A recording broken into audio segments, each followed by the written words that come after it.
The first being that the EDCO or El Dorado SELPA learning loss recovery revenue was added to the budget. So this was a plan that you approved at your last board meeting. And these are additional revenue. Oh, sorry. Sorry. Could you hear me? Okay. Yep, go ahead. Okay. So for these are additional funds that we're basically have existing budgeted expenses. So it's just additional revenue, 47 for SOC and 34 for SV. For federal revenue, it's a smaller adjustment, but this is for title funding. So the state releases updated allocations periodically throughout the year, and the updated allocation was about 3,000 higher for both sites. And so your title revenue projections are higher. This assumes that we have budgeted expenses for these additional funds, which we typically do. And then for support salaries, we saw a shift in expenses between SOC and SV. So a shift between savings at SOC and an increase at SV. So staff members switching between sites. And so for SV, that negative adjustment is basically offsetting those revenue gains. And that's why we're seeing a flat operating income versus at SOC, we're seeing savings both on the expense and revenue side. And then in terms of the check register, there's just a few items that we flagged in this review. So the first two items, CR&R and SCE, both of those are for SV, and we flagged that those amounts were trending higher than the kind of the monthly amount that we had budgeted for. And in the next forecast update, we will be updating CR&R as the cost is higher than what we had budgeted. And then SCE, we are expecting the dollar amounts to go down as we get into the winter months and we can have less AC use.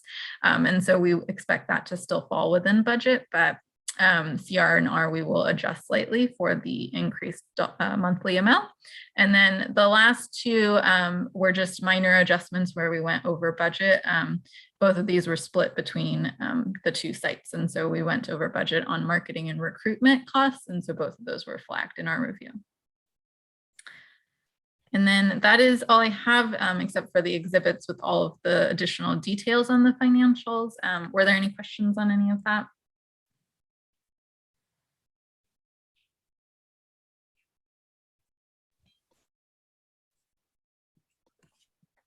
Okay.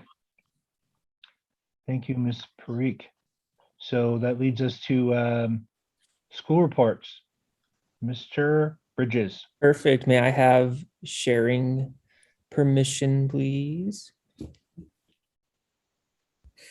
Yes. There you go. And I'm growing a mustache too. This is all I got. I'm embarrassed to report. I'm just happy everybody gets to see it. Usually I'm wearing a mask and nobody gets to see it. So. All right. So luckily I was able to ask Billy to help me with this presentation tonight. So as you know, I'm Garrett Bridges. I'm the chancellor at the Saddleback campus. And I would like for Billy to introduce himself so we can get to know Billy. Billy, you can, give us your grade level, the number of years you've been at OPA, the goals that you have for your future. Go ahead, Billy. Hello, everyone. I am the SV-ASB president. My name is Billy McAlexander. I'm in 8th grade. My hopes or plans is, I guess, try and have all A's or A's and B's, I guess. Great. How many years have you been at OPA, Billy? I started OPA in 3rd grade. So, 3rd grade. Yeah. All right. So Billy's going to take the first 2 slides and then I will finish up the presentation. So when you're ready for me to move on, Billy, just say next slide and then I'll click to the next slide. Okay, bud? All right. Next slide, please.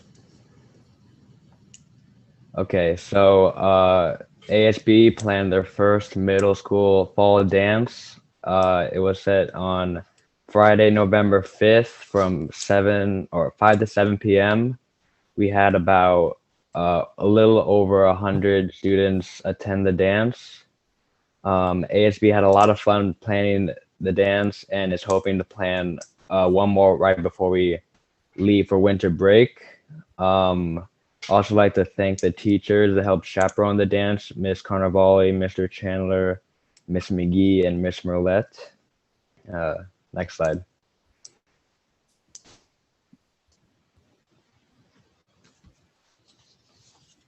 Next slide, please. Did I not switch over? Oh, I thought it- no. Oh, there it is. We had our Red Ribbon Week on October 25th through the 29th. Students signed a pledge to be drug-free, so that was pretty cool seeing all the kids write their name on the posters and all the pumpkins we made. We had dress-up days for the week. So on Monday, we wore all red. On Tuesday, it was PJ Day. And Wednesday, it was sports attire. Thursday, it was superhero day. And Friday, we had a literature day. So the students came to school in their costumes where they costumes from the book they read. And we had a little parade around the school showing all their costumes off. And also all the students had a door decorating contest. So they all decorated their own classroom door to show how they're drug free in either like their own theme, or some did Halloween themes because it was in October. And the winner for that was 5th grade Miss Nyes. So they had a really good door in my opinion. So thank you. All right, perfect. Thanks, Billy. I wanted to highlight some of the clubs that we have on campus.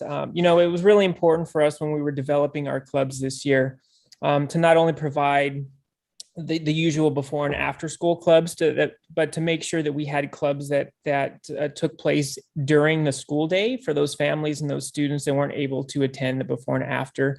And then here you have pictures of our kindness club that meets Wednesdays at lunch. They do crafts, make cards, sidewalk chalk all over the place, you know, with kind messages to their fellow students. I believe they delivered cards to teachers as well. We have pictures of the Lego Club, the Steam Makers Club that both happen on Wednesdays at recess. So at first recess, our students are able to pop into the STEAM lab and Mrs. McAllister, excuse me, gets to lead them. And again, we've had a great opportunity, and families, you know, are donating Legos. So our Lego collection for that club is continuing to grow. And I also wanted to highlight our Cyber Patriots club this year. So the Cyber Patriots program is a cyber youth education program to inspire kids to get in the field of cybersecurity, technology, engineering. We had a few teams that this past weekend participated in a competition at Troy High School, and they attend classes as well. You know, and we want to thank Mrs. Naronha, Mr. Hanks, and Miss Carnavale for leading that club. It's great, and the kids are having a great time. And Mrs. Merlette attended the competition this past weekend, and it was great. Let me click on the next slide. This month we also had our honors, or in October, excuse me, our Honor Society Family Fun Night, which was a great night. It's been a long time since our OPA families have been able to gather for an outdoor event.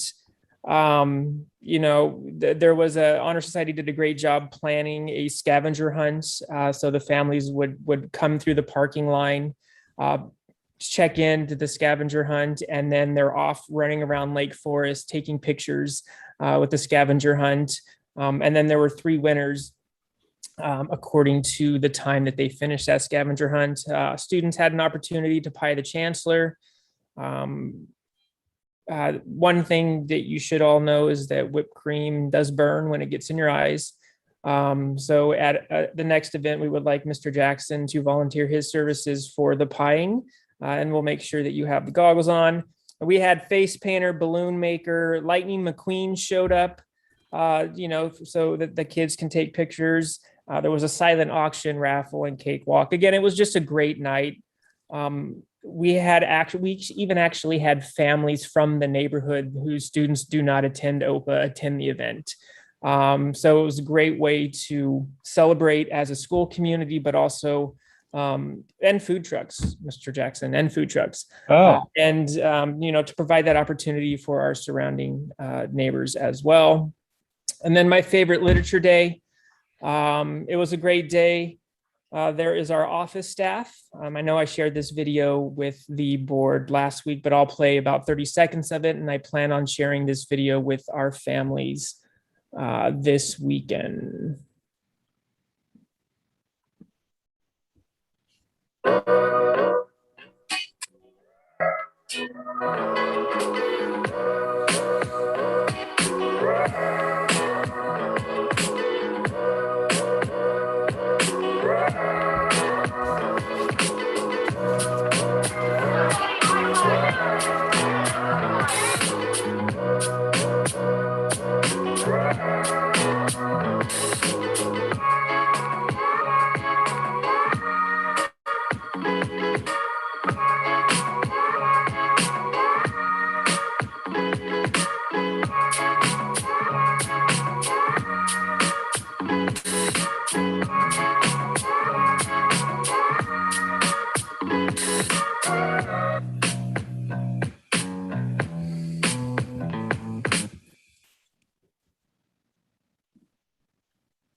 All right, so I had a next slide, but I couldn't figure out how to get out of the YouTube video because it's late. So the only two things on the upcoming events that I had was the fall break, which we're all super excited to have an opportunity to relax, recharge, and gain momentum as we move into the 15 days that we attend school in December, and then cut back off for another winter break. So we're pushing through. We're getting there. I want to thank, I don't know if Billy's still here, but thank you, Billy. He's a great role model for OPA students. And I thank him for sticking around and meeting with me today. So we met today and talked about the presentation, and he did a way better job than I did. So thank you, Billy. Have a great night. See you tomorrow, Billy. Thank you. Thank you everyone for having me. All right. Nice work there. Good job. Love that video, Mr. Bridges. Yeah, sign me up. I'm in. All right. That leads us to curriculum and instruction update. Dr. Henry. Yes, I had some internet issues earlier, so Dr. Kernan's going to share my slides.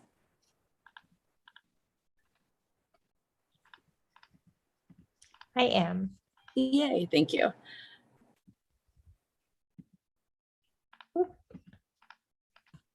I'll start either one. I have two short presentations. So Start with this. for the curriculum and instruction update, you can go to the next slide.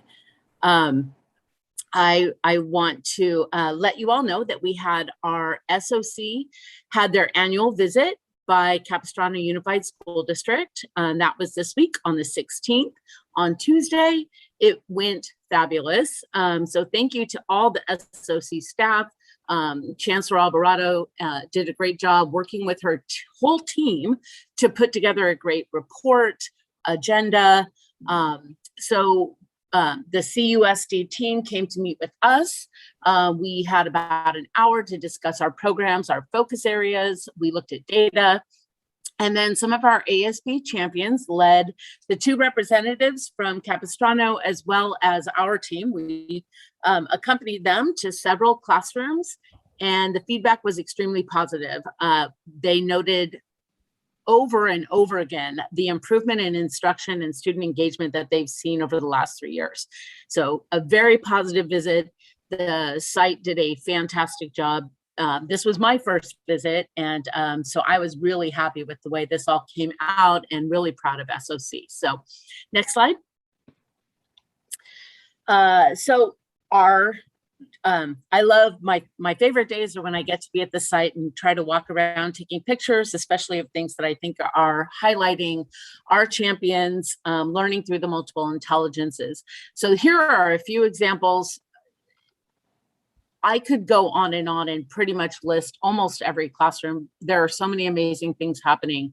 But some of the things that I saw over the last week, fourth graders were creating mosaics and written reports for their missions. We had second graders finding similes in popular songs through video. We had our first graders creating turkeys using multimedia. Eighth graders were creating visual representations of character development. Eighth graders flip books to capture mathematical concepts. And then you can see some pictures there of our fifth grade constructing 3D Literature Day projects. And on our next slide, I just have some pictures that I snapped throughout. You can see the creativity of our students. You can see them collaborating. And then you can see Taylor Swift in the corner because they were picking similes out of Taylor Swift songs, and our second graders absolutely love that. Next slide. Our STEAM program is continuing to be a highlight. Last week, our middle schoolers were coding. They coded a Scratch video game and created their own DIY controller with the Makey software. So you'll see in the next slide, like they were using foil and cardboard and to make it work. This week, our STEAM elective, they started to use, that's our middle schoolers, they started to use the Arduino kits, which is building circuit boards. And they were building circuit boards and programming and wiring them. And then the kids were telling me they used coding to make the light bulb come on. And I didn't capture a picture of it for this, but the STEAM teacher this morning sent me a video showing the students' light bulbs coming on. So that was great. Our third and fifth grade champions, they were learning about conductors and insulators, and they were challenged to light a light bulb, but they didn't have their Arduinos. They were using just a D battery and wire and being very creative. And then our second grade champions were learning to use our 3D printer pens. So not only do we have our 3D printers, but we have, you can see in the bottom left corner that we also have 3D printer pens, and our younger students are learning how to use those. Next slide. And here are a few pictures you can see of them using the Arduinos or creating their video controllers and also using the pens. Next slide. For professional learning, our fall professional learning day on November 1st was an absolute success. We had a keynote speaker and also facilitator, Lainey Rowell. She's an international speaker. She came, you can see the picture of our whole staff. She really brought us through the morning. She was here until noon, from 8:30 till noon, and really created a lot of opportunity for our professors to collaborate, to engage. It was one activity after the other. And I think, I mean, there were so many strategies shared that later we just gave them time to dig deeper into all the strategies that were shared. And then our grade levels could really see how to implement them at their school site. A big focus was our graduate profile. They revisited that and got more professor inputs. You can see a picture in the middle. Also, really talking about personalizing learning, differentiation, also called universal lesson, UDL, universal design for learning. So really it's about designing learning for the individual student, which has been great. We also had our intervention teachers led an afternoon session where they had teams look at case studies of students and work together with some of our research-based practices and materials to put together like a plan of how they would help a student with that needed intervention, whether it was academic or behavioral. And then we had two of our teachers, Bainey and Franny from SOC, are part of the professional learning team. And they put on a fabulous MI, multiple intelligence scavenger hunt for all of our teams that included, there were lots of different activities, but included puzzle making and creating a team flag for their grade level, creating a chant or a song and videotaping them. And then it ended in ice cream and a celebration. So it was a fantastic day overall. You can see in the next slide that there are a lot of pictures here of kind of the message was about being student-centered. And then you can see our teams collaborating, whether it be for the speaker or when they were doing that during the scavenger hunt as well. And then finally, just a reminder to everyone that our LCAP surveys are now open, both for parents and for staff. And then also for our LCAP educational partnership meeting. By the way, that is just a new way to say stakeholder meeting. The state has changed their terminology. So you're all an educational partner. You're invited to our educational partner meetings. And that first meeting will be December 1st, and all are welcome to attend.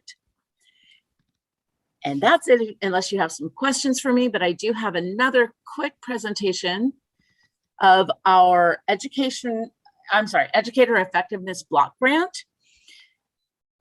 So this is part of the agenda that because we are two different LEAs, there are two different reports for this block grant. So just some background that California Department of Education allocated some more funds this year for organizations to use for professional development. They allocated an amount based on our staffing. And so total that our schools are being allocated is $280,000 and $233,000 based on the number of staff that was employed during 2021. That is over a 5-year period. We have chosen to see if we can allocate this over 3 years, just because we know there's going to be so many changes in the future. So the plan needs to be heard in public meeting. That's what we're doing tonight. And then we will, in our December meeting, we will have our board hopefully adopt our plans. And just so you know also that we did survey our staff regarding their professional learning strengths, needs, desired areas of growth to inform the plan. Next slide. So some of the things that we're looking at based on the feedback that we got from the survey, the first piece is staff reimbursement for professional growth. This is something that was previously approved by our board of directors, and that's those $1,000 reimbursement stipends for staff. So this Educator Effectiveness Block Grant, I'm going to call it the EEBG, it's a little easier to say, will fund those grants up to $150,000 for the next 3 years. Also, our staff in the surveys identified thinking maps training as the most desired training for our professors. So we will be able to this year, starting in February, have all of our instructional staff trained in thinking maps. And what's amazing about thinking maps, it is that it is a foundation to a really strong writing program. And I've heard from multiple sources ever since I've been here, the need, the desire, the want for a strong writing program. And so once we are all thinking maps trained, we will able in 2022-23 and also 23-24 to have our staff, our core staff trained in right from the beginning, which is a really great writing program. We are also having 6 of our professors GATE certified. So we put a call out to the staff, 6 responded, and we are able to get all 6 GATE certified this year. It is a focus to help strengthen our program for our gifted students. We're going to next year send 8 of our staff members through restorative practices training so they can come in if there is a conflict in a classroom, run a restorative circle, and we'll have some really competent people on at both of our sites. And then also, you've heard a lot about PBIS. Our PBIS team went through Tier 1 training, I think starting in 2019, and they did a 2-year training, and the next step, logical step, and also it's been an identified need, is to go through PBIS Tier 2 training. So we're able to pay for that with the Educator Effectiveness Block Grant as well. Go to the next slide.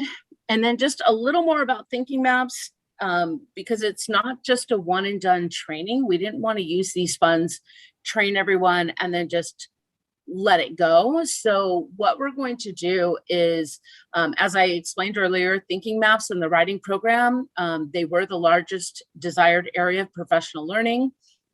You can see a little bit of the timeline there, but we're also going to take 8, so 4 from each site, trainer of trainers. So once our staff goes through Thinking Map training this year in the summer, there will be hopefully 8 if we can get enough people that are interested in doing this, of our professors trained to become trainers. That will help with the longevity of the learning. Also, they can come back if we have new staff, train them, and you will, need to revisit the training from time to time, a little reboot, so to speak. So that will be built in and also paid with these grant funds. So it'll pay for their trainer training, as well as a stipend starting in 22, 23, and 23, 24 for them to become trainers and help to support our staff. And then we will start the right from the beginning training, and then they will also be trained in the right from the beginning, so they can also help deliver later trainings of those, and it'll be less of a cost. So it's a very comprehensive system. I feel like we're using these funds to really help not to support our staff for these next few years, but over the long term. And that's it. So if you have any questions, let me know.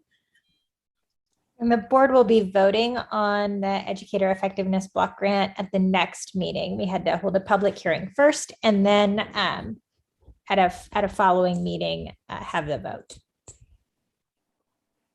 All right. So, Dr. Henry, I have any questions or comments from the board?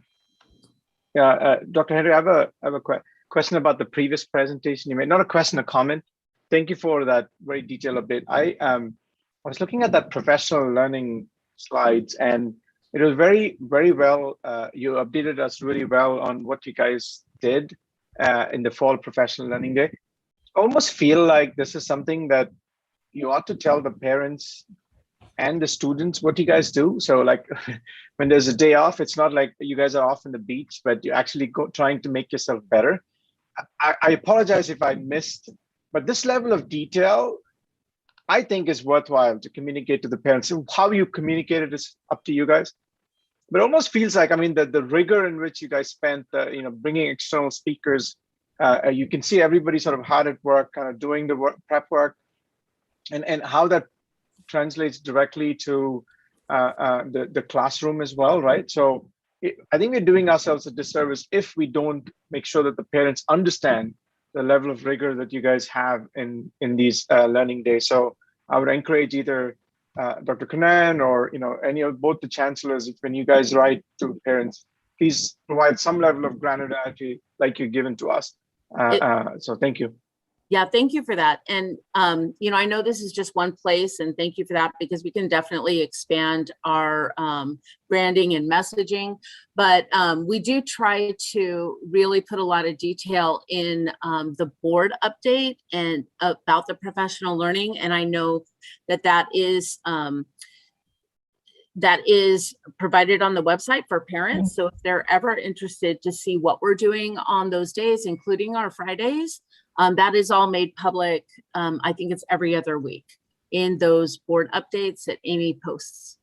Yeah, and those are posted on the website, like Dr. Henry said, every other week. But we can also maybe have the chancellors in their Sunday messages linked to those board updates, and that'll also give parents the ability to get that information as well. That's a great idea. Yeah, I think this is so unique. I mean, I don't know if it's unique, but this is so specific to me as a parent about how you guys are trying to make yourself better, that it almost feels like you don't want to bury it under all the other messages that we get. But you guys can think about the communicate. But as a parent, I would love to have this. I mean, I wouldn't have received this level of detail if I wasn't in the board, right? And I don't think there's a lot of people watching these board meetings. I would love to imagine that there's a lot of people watching on YouTube, but I don't think I've tried it out. There's nobody else on YouTube. So I would encourage us to please consider, being most, I mean, like, yes, you can link to board updates, but this is important. I mean, this is important about how you guys are continuously learning. And it feels like we should, thank you. Thank you for that. And Paul, there is one person watching on YouTube right now. I just want you to know. Oh, excellent. Excellent. I tried last board meeting and I was the only one, but I'm so happy. Well, unless that's you, there's one other person watching.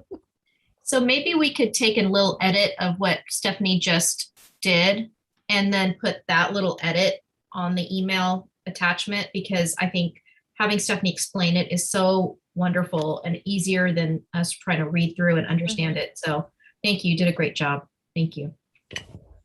Thank you. Okay, any additional questions or comments from the board for Dr. Henry? All right, hearing none, we'll move to items for presentation D, COVID-19 update from Patricia Luckeroth. Hello, everybody. I'm going to share my screen with you. And I'm here with a little bit of a COVID update. I'm going to go ahead and go to the first slide and talk a little bit about what COVID has looked like in our organization in the fall. You can tell by the graphic I'm using. I'm just going to give you a brief overview of what it all means. You can see the months that we've been in school, total number of cases, all schools combined each month.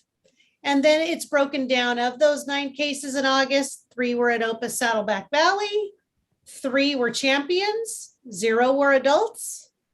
5 of the 9 cases were at South Orange County, 4 were champions, 1 adult. And then there was 1 at Administrative Center in August. And then what I've put down the right-hand side, just so you can see a little bit of a reference, is the average daily cases in August in Orange County. So you can see what the trend looks like month to month.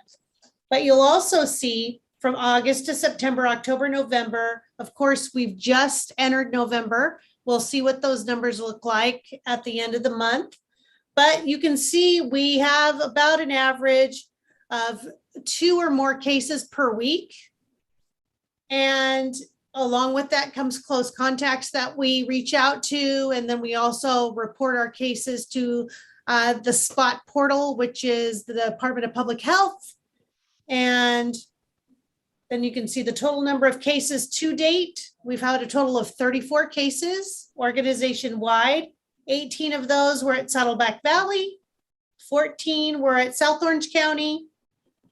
And SOC, I added their total numbers. They had 11 children, 3 adults.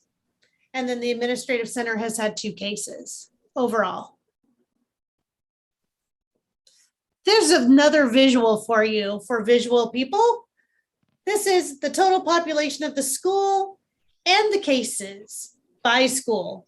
So you'll see total cases, Saddleback Valley, South Orange County, and Admin Center. So when you look at our total population of kids to cases, we are low, but we do believe it's because of these things. And we really are going to continue to follow the California Department of Education and the California Department of Public Health guidelines by masking indoors, highly encouraging masking outdoors, limiting the number of non-employee adults on campus, and then continuing to test our non-vaccinated employees once a week. And really what has been wonderful is the modified quarantine option for our close contact students, because we have not been able to track any student-to-student transmission of COVID at either of our campuses. The modified quarantine, where kids that are close contacts can continue to attend school fully masked, and we test them 2 times during their 10-day modified quarantine. That's worked very well for us. And we've had none of those close contacts test positive, even since school began. We're going to keep all these things in place because it's working very well for us. But also I want to point out that we are not mandating vaccinations for employees. We are continuing to do the if employees are not vaccinated, we're continuing to test them once a week. And then also we're not mandating vaccines for students either. So that is your brief overview of COVID. All right, fine job there. Any questions or comments from the board? I actually have a comment. A parent questioned me about our COVID numbers in comparison to the school districts and reporting. And Amy and I had a conversation about this earlier, but Amy, I'd love for you or Patricia or whoever to just kind of explain to the population why our numbers look higher than maybe what's the district showing.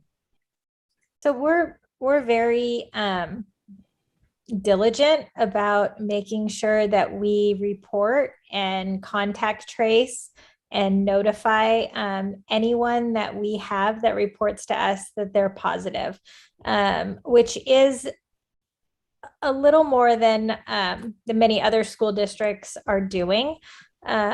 So anytime that we get a positive case reported to us, Patricia Lukaroth goes and does a whole contact tracing, make sure that she determines all of the close contacts. We also have our own on-site testing that includes students, which is something that our two surrounding districts do not have. They only, one of our surrounding districts tests employees on site, and the other surrounding district doesn't have testing on site.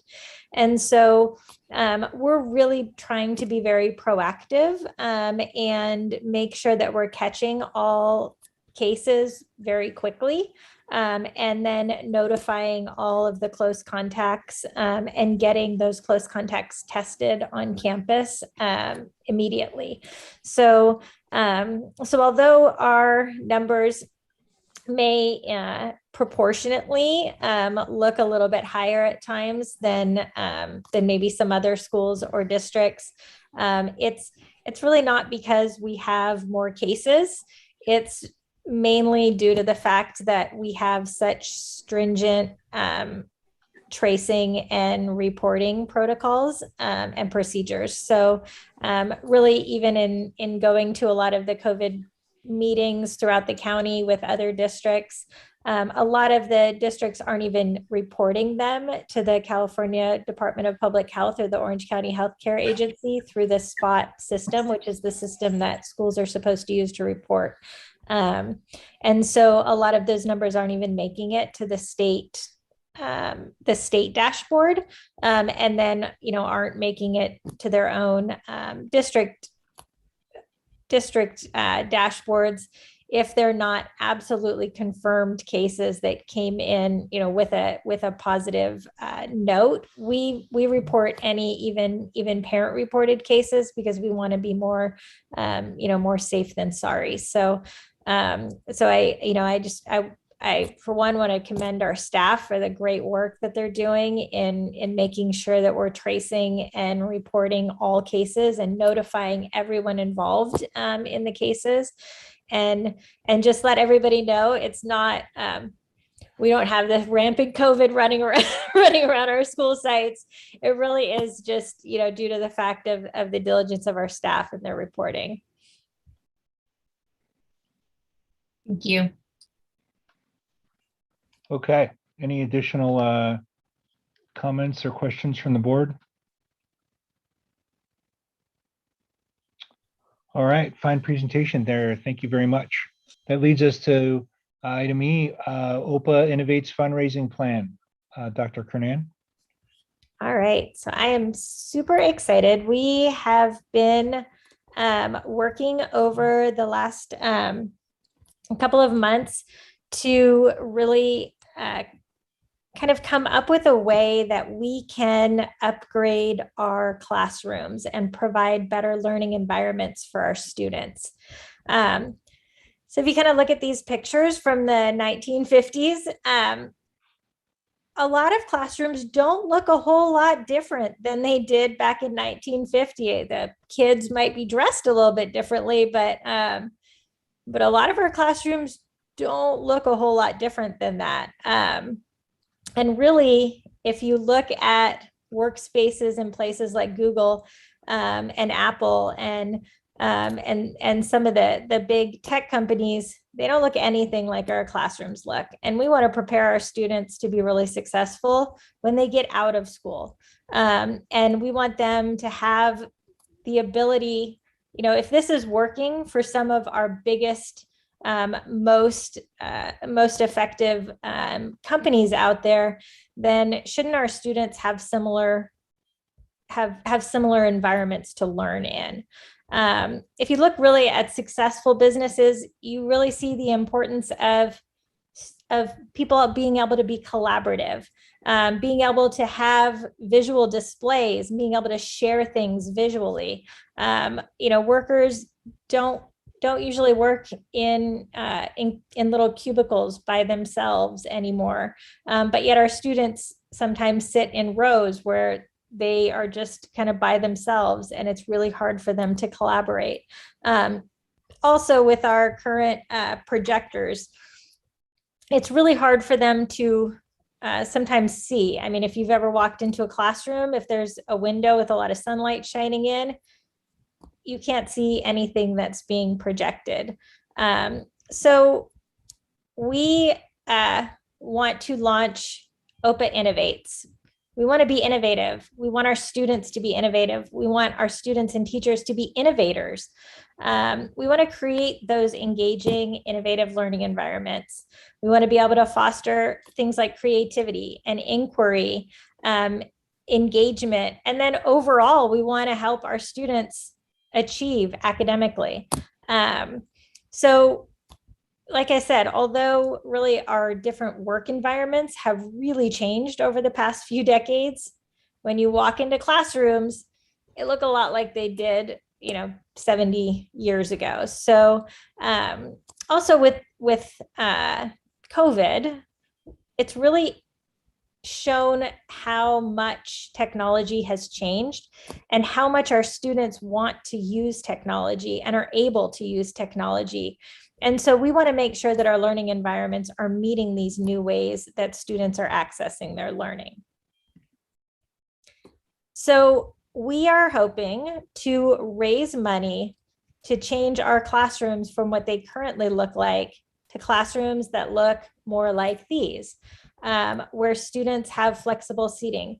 These are some examples of elementary school classrooms. So you'll see that desks are able to be moved around. Everything is on wheels. So students can do teachers can have students do different configurations. They can work together in different groups, different student seating. Some students, I don't know if any of you have ever met a second grader, but they have a lot of difficulty sitting still sometimes. So having them be able to sit on seats that they're able to kind of rock back and forth or move around. If they can move around a little bit, they're much more likely to be engaged in what the teacher is saying, and the teacher's not constantly telling them not to flip backwards in their chair. And we don't have kids splatting on the floor because they're trying to flip backwards on their chair because that's the only movement that they have. So, so really providing those flexible seating arrangements that help with learning, but also help foster student engagement. And so here you'll see some different middle school configurations as well. In the top corner, students are in individual desks, but those desks are on wheels. They're able to move around and in 30 seconds go from a full class looking at the front of the room to being in different groups. And then they can 30 seconds more go and become a huge circle where they can do things like Socratic seminars and have a full group share out. So all of these, as well as the flexible seating, using displays. A couple of years ago, we put flat screen TVs in all of SOC's classrooms and got rid of the projectors, which are hard to see. They break, the bulbs go out all the time. And if you're a teacher, the worst day is when you walk into your classroom and all of a sudden your projector bulb is out and you can't do anything that you can't project your lesson or do what you were planning to do that day. So putting in the flat screen TVs, they are much easier for students to see. Also, now that all of our students are one-to-one, they can cast from their Chromebooks directly on their TVs. So they can actually participate in the teaching and participate in those class presentations directly from their own Chromebooks. So our goal is really to raise about $550,000 over 3 years, and that would improve every single one of our learning spaces on both of our campuses. So they would support the creation of innovative classrooms in all of our classrooms, as well as upgrading things like our honor halls with better sound and better displays, as well as our libraries and media centers. So like I was kind of explaining, some of the things that the funds would support, and through this process, we want to make sure that parents and other donors know exactly where their money is going. And so we want people to be excited and be able to see, I gave $20 this month, and now look at my students' classroom and look at how amazing their learning environment is. So upgrading classroom furniture, display systems. One thing that, and I did kind of similar programs in my last two districts where we did these fundraising events to really upgrade the learning environment. But one of the things that we found in Laguna Beach was adding some audio amplification devices to the classrooms. For one, the teachers aren't having to constantly, kind of use their voice to get the students' attention. And so it increases student engagement. It also improves classroom management and kind of decreases teacher stress level. And then again, using all of this to improve the technology in our classrooms, honor hall, and then library media areas. So all of the different places where students are learning. So we put this out to our staff and got some feedback also about different things that they would like to see in their classrooms. Kind of if they had their dream classroom, what would they like to see? And we got feedback from staff. And we also asked who might want to be part of our innovator committee. These teachers would then help us to research and pilot our first round of innovative classrooms and really kind of help to show off to the public, to the rest of the staff, what these classrooms could look like and how they can impact our students. So the committee will do their research, and then their rooms will be used really to kind of demo these spaces for our teachers and our stakeholders. We had 21 teachers actually express interest in being part of this committee. So it was a huge, overwhelming. People really want to be part of this. And we're going to have the committee be comprised of different grade levels across both campuses. So if you look at kind of the timeline, and this is, again, we're going to be doing research, but taking preliminary numbers of what we'll need to be able to get to our goal. This year, we're going to try to start off at $150,000 for classroom displays for SV, because again, we have the flat screen TVs at SOC, but we want to get rid of those projectors at SV because they, even the other day when I was over there, we had bulbs going out. So, so we want to be able to upgrade that. I know Garrett has really wanted to do that for a while now. So then also upgrading our honor halls, because those are places that impact every single one of our students. And then doing 7 pilot classrooms at SOC and 5 at SV. The difference in the numbers because we have different numbers of students at the 2 campuses, so different numbers of classrooms. And SV, we're going to be redoing all of their projectors. So they're kind of getting a little extra bump in that first year. And then year 2, adding some more classrooms, year 3, finishing off with the rest of the classrooms, so that really within just a couple of years, we're able to impact every single student on campus and every single classroom. So again, in 3 years, every classroom would be updated or upgraded. The plan impacts every single one of our OPA students in all grade levels. And really, every one of our champions deserve to learn in this type of OPA innovative learning environment. But to do it, we really need everybody's support. And it doesn't take much if everybody gives a little bit to help their champion become their own OPA innovator. So really, if we had, and we are setting up a way that through the Aries portal that all parents have access to, they can set up monthly donations or a one-time donation to be able to just have that taken out through PayPal, right through Aries Financial. So you don't have to go to a different website and be able to give those donations. So we're going to be launching that on November 30th, which is Giving Tuesday. And we're going to try to get as many people to support the program as possible. But along with those parent donations, we're also going to be looking for outside donations as well. Corporate giving and matching programs, reaching out to different large donors, applying for grants. We're like, right, we're pretty good at finding money.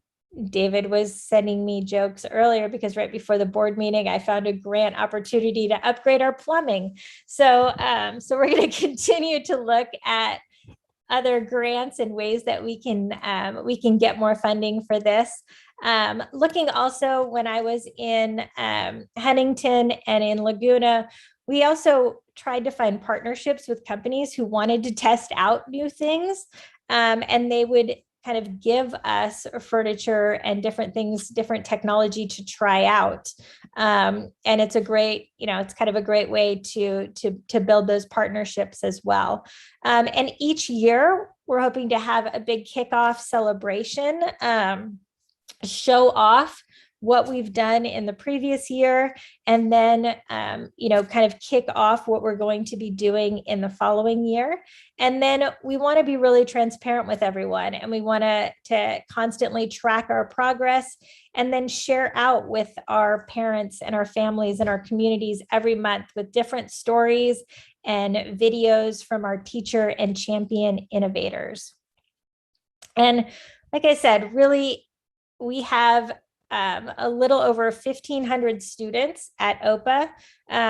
Even if just 1,000 families donated $25 a month for the next 6 months, we would reach our goal of 150,000 and be able to start those first 12 classrooms and our honor halls and get new displays for Saddleback Valley. So, it doesn't take much, and we're really hoping that we can get everyone to support this and just give a little bit and completely change the way that our students are learning and the environments that our students are learning in. I know our schools are a little older.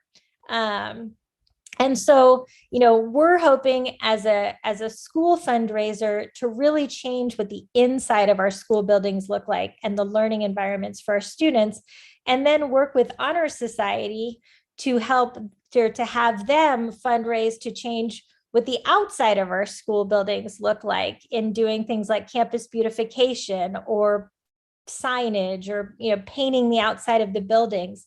So that way we have those two, that kind of separation between what Honor Society is focusing on and what we're focusing on as an organization, but all together, we're going to completely improve what our schools look like, the environment that our students and our staff are in every day, and just make it a much better place for our entire community, and then again for our champions to learn in. So we're really super excited to be kicking this off and hoping that everybody will get out there, get involved, and donate. You can donate way more, but if you just donate $25, that gets us to our goal. But hey, if you want to donate $250 or $2,500, we'll totally accept that as well. And, you know, the more that we can get, the faster we can upgrade our classrooms. And I mean, I would love to be able to see us upgrade all of our classrooms in 2 years if we can get there. But, you know, the goal is definitely to be able to do it in 3 years. So any questions or comments from anyone?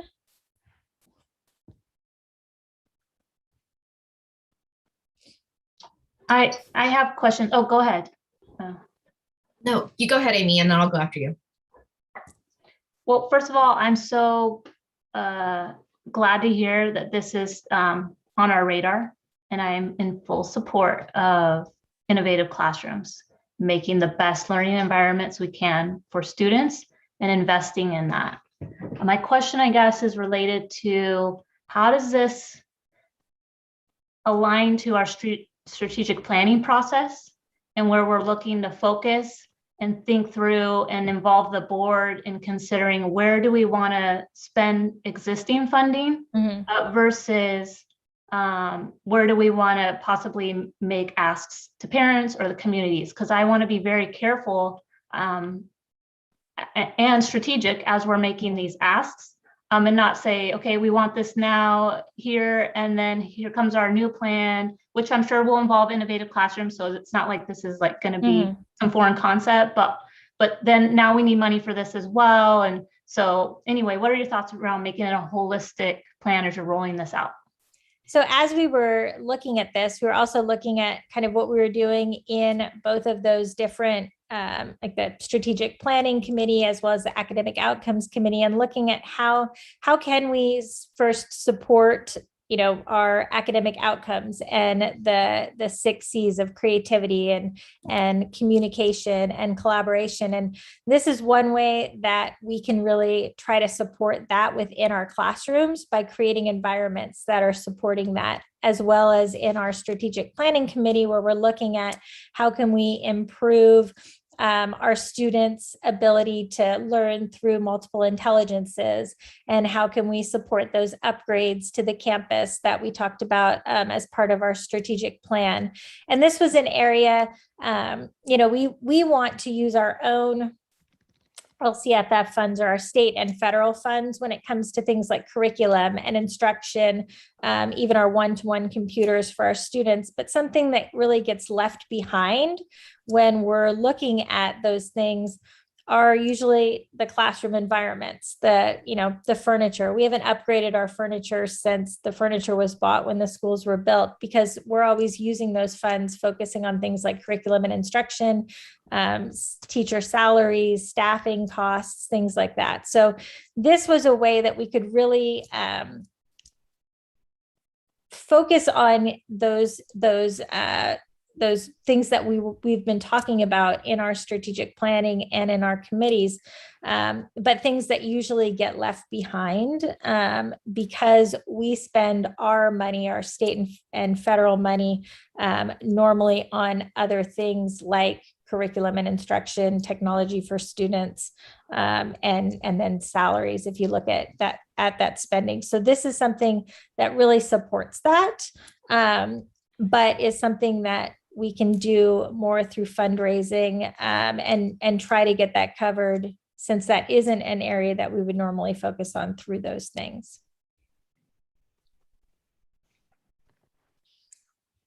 Okay, I have a question. Go ahead. ahead. Sorry. No, go ahead, please. Sorry. I don't, if it's about the strategic plan, it's kind of a process question for me is, so are you trying to fundraise $150,000 in a one big pot, or are you trying to differentiate between the two schools and have different pots for each school? So we're saying the 150,000 is one pot, but our plan is separated between the two schools. So the actual amounts that we're spending at each school, the money that would come in from each parent, would go to their specific school. Just to clarify, so if you put money from SV, the SV parents' children directly benefit from. And those would go to those SV classrooms, SV televisions, things like that. Perfect. Our Thank you. fiscal policy actually covers that, Daniele, too, Yes. to make sure that we're all in compliant, that all of our donations support each individual school. Mhm. Perfect. Thank you. So I think for me, it's more of, I mean, I've been asking about upgrading our infrastructure now. I mean, it's like, I'm too passionate about it. I laughed, but, very ironically about the picture you showed about the classroom. So, and I went to school in India. So, just to give you guys some context. Having said that, my concern, and I'm sure maybe you guys have thought about it already, but we had a couple of discussions over the past few board meetings about what do we go out and ask money from parents, and then what do we use our general funds for? And I'm not sure how I can answer a question to the parents saying, hey, you have this money in the bank. Why don't you give 25,000 to Chancellor Bridges and have him buy his TVs tomorrow, right? And so and it feels like, I mean, and again, I think this notion of raising funds is the right thing to do because it adds ownership, and I think it's a long-standing tradition, and I think the plan is well thought out. I'm just questioning the timing. I mean, do we have answers to all of those questions? If like tomorrow a parent says, hey, I've seen your financial report and why aren't you using those funds? I mean, how are those funds going to be used, right? And so, and November 30th is less than 10 days away. So I'm curious if you guys have thought about some of those questions. I think that, when you get out of the gate, you don't want to have any sort of, like big questions like these that it just messes our fundraising strategy for the longer term. But I'm sure you guys have been thinking about it. Would love to get some feedback or comments on that. Yeah, so I mean, like I was kind of saying, usually we try to focus our funds that we get. I mean, our learning environments, they meet the kind of minimal needs of our students, and we can adapt what we have to meet the needs of our students. And so normally what we would be focusing our funds on, and what we have been, trying to spend on our curriculum, professional development, things like that, technology for students. So this is kind of an above and beyond ask. That's something that can really enhance the learning environment for our students, beyond what we would normally spend our state money on, because that money really is supposed to be spent on things like curriculum and instruction, one-to-one, making sure our students can get, the connectivity.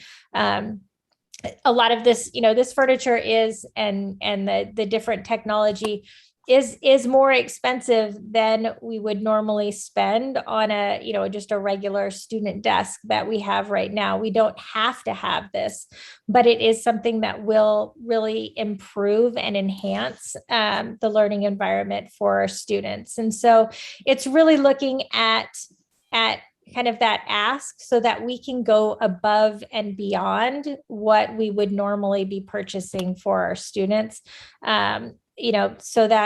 So that we're someplace that isn't just your average school. We're someplace that's that much better, that's providing that much more enhanced experience for our students. And so that's why we wouldn't normally be using our state funding to buy things that are kind of this far above and beyond. But we feel that for our students, our champions, this is something that they deserve, and that we would love to be able to provide for them. Yeah, I mean, if I'm having a tough time understanding that logic, I'm sure our parents are going to have a similar. I mean, are we legally prohibited from using that money to buy TVs instead of projectors, as an example? Are we prohibited from doing that? No, we're not. We're not prohibited from doing that. Paul, I think the biggest thing is we have a finite amount of money and at the school. And so we have to be as frugal as possible on how we spend it for the students. And so the idea of a fundraising in general is what areas can we enhance and make the biggest bang for our buck. And I think that this is one of those areas that can have a huge bang for the buck. that's beyond what our general funds could do. Because there's no way we can have another $550,000 to have this upgrade. There's no way we would have that in the budget. So that's why you create a campaign to fundraise for justice like this. Sorry, I've got a very loud baby in the background. Well, okay. I mean, if you guys have thought through the questions that come from the parents, that's fine. I mean, if I were a parent, I would say, well, I'm happy to fund, but tell me what you're going to do with the money you have in the bank. And we've seen presentations from Ms. Parikh that were way above what a prudent what a prudent school should have, right? We're like orders of magnitude above what we ought to have. And so, we could continue to discuss this, but it looks like you guys have put some thought into it. And I would love to hear sort of what kind of feedback you're hearing from parents about sort of I'm more asking about the timing. I think I absolutely agree that we ought to have parents more involved. And this is sort of one way to get parents involved. And this like classrooms with rolling furniture. I agree. That seems like that requires fundraising outside, but there are some more basic stuff like having better classrooms or better projectors that I think, I don't know if I want to wait. I would love to just fund it if you can. If you're legally allowed to do it, if you have the money, let's just fund it. I mean, why wait for a campaign and get the money through is sort of my point, but I've said my point, so I'm happy to move forward on this. And I think, this isn't like I've said, we've done a lot of research on this, and I've been involved in this similar campaigns in other districts. And this is very much what most schools and districts, the type of things that they would fundraise for, just kind of to Delight's point, because, it is something that is a big chunk of money that we, that's hard to put into the budget. But it is something that is kind of an easier thing to fundraise for, because people can really see those improvements. They can see it. They can understand how it's impacting their student. It's tough to fundraise for things like curriculum, because parents can't really see that, how it's impacting their students as easily as they can kind of see how this is impacting their students. And so that's why normally this would be the type of thing that that schools and districts would use fundraising for, so that they could save their save their state funds for other things that they wouldn't be able to get through fundraising. I would just like to thank you, Amy, for putting this together. And then I'd also like to challenge my fellow board members to participate, and hopefully we'll have 100% participation as a board. And hopefully we'll have 100% participation as a school too. So I am challenging everybody. So I have a question related to that. So, because, I'm sorry, and you're going to learn this about me if you haven't already. I like to play out different scenarios and plan for worse, right? So one of them might be, what if one school raises a ton, another does not? I would not want there to be a huge disparity between the two learning environments. So in that case, would we then be obligated to want to step up and use some of our reserves to make up the difference? And then what kind of messages is that all sending? So how have you thought out the different scenarios that could happen with this? Or are you just anticipating we're going to get it and no problem? So, I'm hoping that we're going to get it. That would be something that we could look at, as a board, if there was some sort of disparity, or if we were, kind of behind in some of our funding one year and we needed an extra, $20,000 to meet our goal. The board could definitely, discuss that and decide whether, as a board, you wanted us in the budget to make up that difference. We're hoping that we can, get to our goal we've kind of researched it and think that this is a pretty realistic goal for us to be able to get to. We'll also look at possible ways if we're kind of missing funding so that we, again, don't have to take that out of our budget, looking at trying to get, different donors or grants or things like that. So that may be that we offset, that maybe we get some more grant money for, and we put that towards the school that might be lacking a little bit so that we're not having to fund that ourselves. So that's why we're looking at a variety of different ways to fund this, so that if we have any of those, any areas where we might be lacking, or one year where one school is kind of falling behind another, that we have those other resources as well that we can try to go to make up any difference, so that we aren't, asking for the board to have us fund one school over the other, but we're trying to make that up in different ways. So, so that's another reason why we're looking at additional ways to try to get the funding as well. Just for future too, that's my last comment, and then I'll let go. I know we want to move on probably, but as a board member, if there's something major like this that's needed, like I'd love to not learn about it first here in a meeting, and the plan of how it's going to be addressed with a launch of a campaign, if that makes sense. I'd love to know more and be able to weigh in on solutions, and not that the plan is a bad one. I'm just saying, apply it to any scenario where we need a bunch of money for something, and think about board involvement. Because again, with the resources we have, and to Paul's points and things that we can maybe figure out ways to help as well. Yeah, we can definitely do that. Well, I think this is you letting us know about it. Yeah. Okay. So we brought up fundraising. I wonder, is there any sort of historical information, maybe say over the last 5 years, to talk about how fundraising has gone or been, just as sort of a barometer for what the parental appetite is for supporting OPA projects?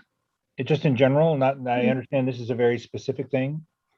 And so we've been pretty, we've left most of our fundraising over the last several years, really just to Honor Society. And it's been very general, just kind of general fundraising, and it hasn't really been for anything specific usually in the past. But we have, and I know, we have, Denali was on Honor Society as the treasurer a couple of years ago, but we have had pretty good success through Honor Society at raising, pretty large amounts of money each year, even close. I believe the last year that you were on Honor Society, Denali, we probably raised maybe close to this in 1 year at SOC in Honor Society, if I'm remembering back. Yeah, I don't think so. Not while I was treasurer. Maybe it was the year that before. It was the year that we did maybe the Disneyland kind of. No, I'll add in that historically, I think several of us know that historically, many years back, there was a lot of giving through different channels directly to the school, OPA, and to Honor Society. And in my view, it was very successful because I was a part of that. I do believe that OPA is very much a giving community based on that experience. The thing I think, just to comment, is, we're in a competitive educational market in South Orange County. And OPA's kind of a tweener, right? We're a charter school that's publicly funded. And we also compete not only with public schools, but also with private schools in the area. And especially during the era of COVID, there's been a lot of movement between public and private. So I think anything that we can do to make OPA remain the special place that I know it is, and so many of us know it is, I'm all for it. So that's my 2 cents. Thank you. And we did have the ability where people were doing monthly donations in the past. And I know I wasn't here at that time, but I know in looking at the records from that time, we raised well over this amount with that type of kind of monthly giving program. And that was without any specific thing that it was really going to. It was just a general monthly giving program. So I think that with this type of program where people really know what it's going for, and we're not even asking for as much of a monthly donation as I think was kind of implied in the past. I think there is a precedent for us to be able to raise this kind of money in the past that we had in the past. But over the last couple of years, we really have kind of, again, left it to Honor Society to do that fundraising. And we haven't really had a big campaign school-wide. I just want to make a comment that kind of in between, I like the idea of us having something that's really planned out with a rollout. I think the way that it's presented to the parents and how that is communicated is going to be vastly important. But I do also like the idea of getting some of these questions answered prior to us doing that rollout to make sure we've covered all of our bases on how this is kind of being communicated. Because yeah, we used to give, quite a bit. We're asking for, what did we say, $25 a student? Back in the day, they were asking for $600 a student minimum. So I think this is, just really important how we communicate all this. So I hope we really spend some time on that. Thank you. All right.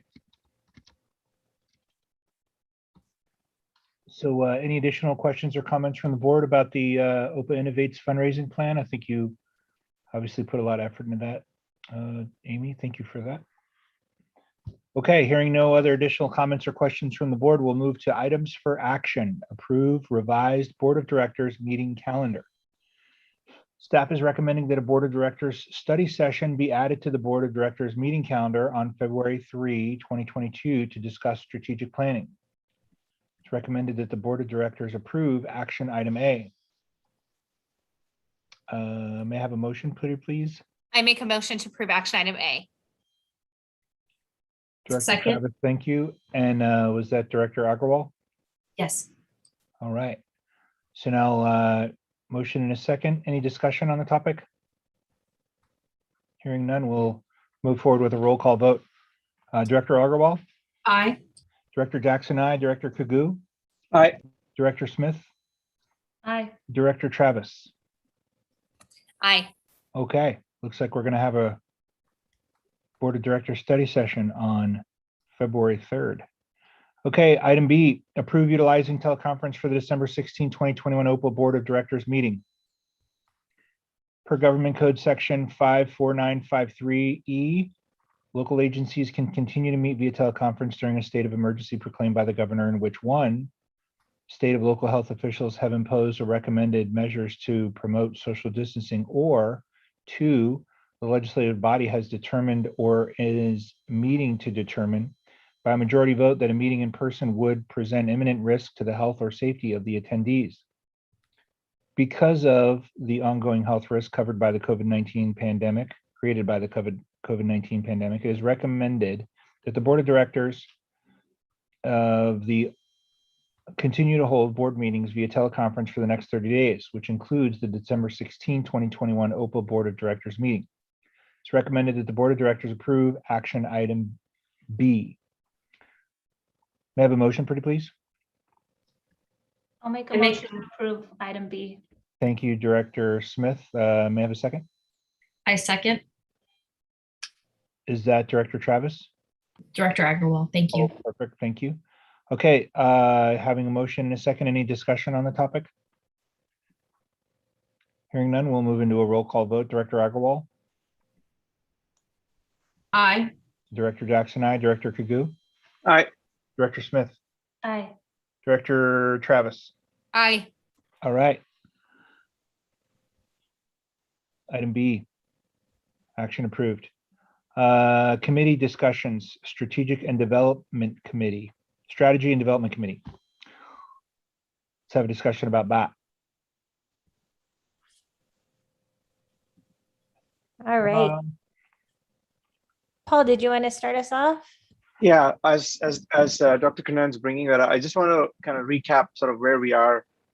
So as you guys can remember, on the strategy side of the Strategy and Development Committee, we we'd embarked on two sequential work streams, one focused on strengthening our core, and another one on growth. And our intent is to start focusing on growth in the beginning of next year, whatever that translates to. And the study session in February is primarily to have those discussions. In terms of strengthening the core, we've done a lot of listening from our parents, and Dr. Kannan is going to show sort of the synthesis of what we've learned, including input from the Academic Outcomes Committee on what outcomes we're looking for in terms of strengthening our core, right? I mean, like you'll see a page, the first page that Dr. Kannan is going to show, is going to show all the outcomes that we're trying to have in our students, and then say, how are we going to, what initiatives do we have already to match that, and what we are going to bring into place, right? And one major caveat here is we focus deliberately on outcomes. We didn't focus on what used to be done before, right? So for example, if before we had the kids circus as an example, right? Or Stand and Deliver as an example, we didn't necessarily set out saying, oh, because that was so well liked before, we have to do that exact same thing now. The idea is to translate that. We actually did a lot of probing to say, what did that do for your champions when you had that type of activity, right? And so that's what Dr. Kannan has synthesized with the committee. And we've said, okay, if those are the things that we used to do before, and this was the reasons why we did it, is there a more modern or a newer way, a more relevant way to do different things to accomplish the same outcomes? Right now we have different leadership, we have a lot of new research, we have a whole new world out there. So that's sort of the context, so that you know where we are grounded in the committee work that we'll be focused on. And obviously infrastructure was something that came about as a consistent theme, and clearly we are well on our way to finding ways to improve our infrastructure through the previous presentation we had. So Dr. Kannan, if you want to take us through. Thank you. All right, let me share my screen.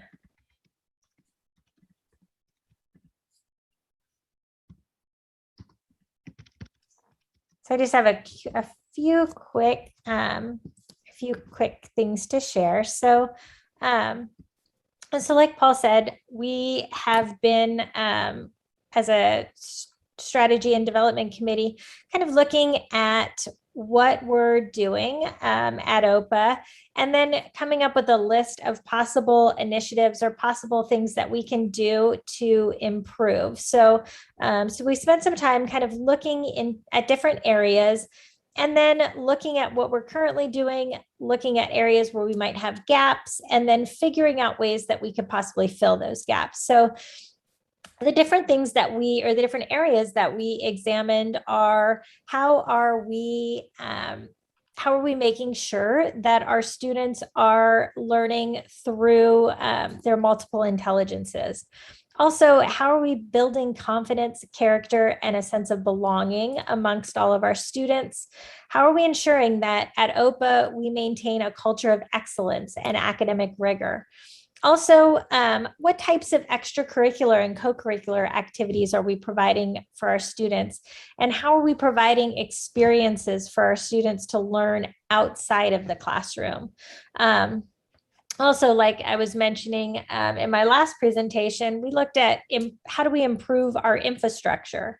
And then also, not just with our students, but how do we improve different aspects of our parents' experience at OPA? So how do we build that sense of community with our parents and our other stakeholders? How do we encourage more parent involvement and provide more parent involvement activities? How do we make sure that we're providing adequate parent education opportunities?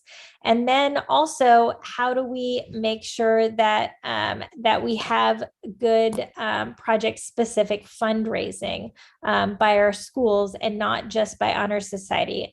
Like I was mentioning before, a lot of our fundraising has really been through Honor Society over the last couple of years. And we want to also take ownership of some of that fundraising and make sure that we're using it for things that are very specific to improve the experience that our students are having at OPA. So kind of the timeline of what we've been doing is throughout October and November, we've been finishing that list of our major initiatives and activities, and also looking to align it to the work of our Academic Outcomes Committee. In our Academic Outcomes Committee, we've been looking at some similar things and creating a champion profile to show kind of what we expect, what the different competencies are that we expect our champions to have when they leave OPA and also just throughout their time at OPA.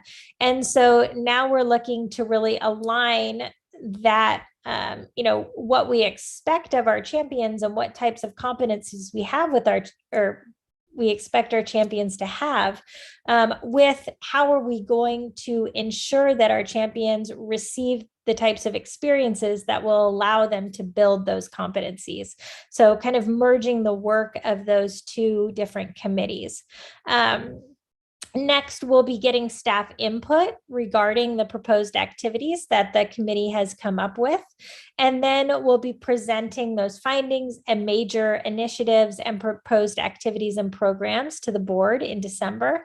And then, like Paul was mentioning, with our upcoming study session, we'll begin really, kind of finishing up that strengthening the core that these activities have been doing, and then looking at that future planning and any possible expansion or, future activities that we want to put in place for our champions. So again, right now it has been really kind of looking at our, what we're currently doing in the classrooms and how can we improve. And then starting off at the beginning of the year or the beginning of the calendar year after our holiday breaks, kind of that forward thinking and future planning. So that's just kind of a little recap of what we've been doing in the committee, and we look forward to continuing that work and then expanding it onto that future planning. So any questions or comments?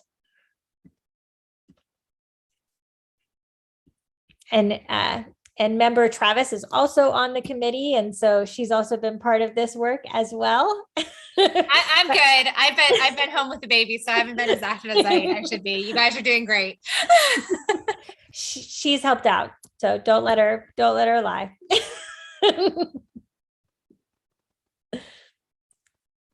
All right. So Well, any thank you. additional questions or comments from the board about the Strategic Strategy and Development Committee? None. Thank you for all your hard work. Indeed. Thank you very much for that. Okay, that leads us to community input on non-agendized items. Do we have any community comments on non-agendized items? There is no comment from the public today. Okay, that leads us to one of my favorite topics, adjournment. It's recommended the board adjourn the regular meeting of the Oxford Preparatory Academy Board of Directors on November 18th, 2021. May I have a motion? I make a motion. Director Travis, thank you for that. And maybe have a second? I second. Director Agrawal, thank you, sir. Thank you for that. Any comments, questions, thoughts, dialogue on the topic? Okay, hearing none, then let's go through a roll call vote. Director Agrawal? Aye. Director Jackson, aye. Director Kagu? Aye. Director Smith? Aye. And Director Travis? Aye. Unanimously, we are adjourned at 8:46. Everyone have a happy Thanksgiving Happy week. Thanksgiving. Thank Happy you. Thanksgiving. Farewell. Thank you. Happy Thanksgiving. Garrett wants to pie me.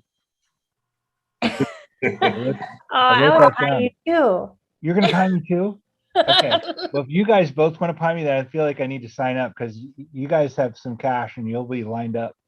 Yeah, I'll be all over it. Okay. All right.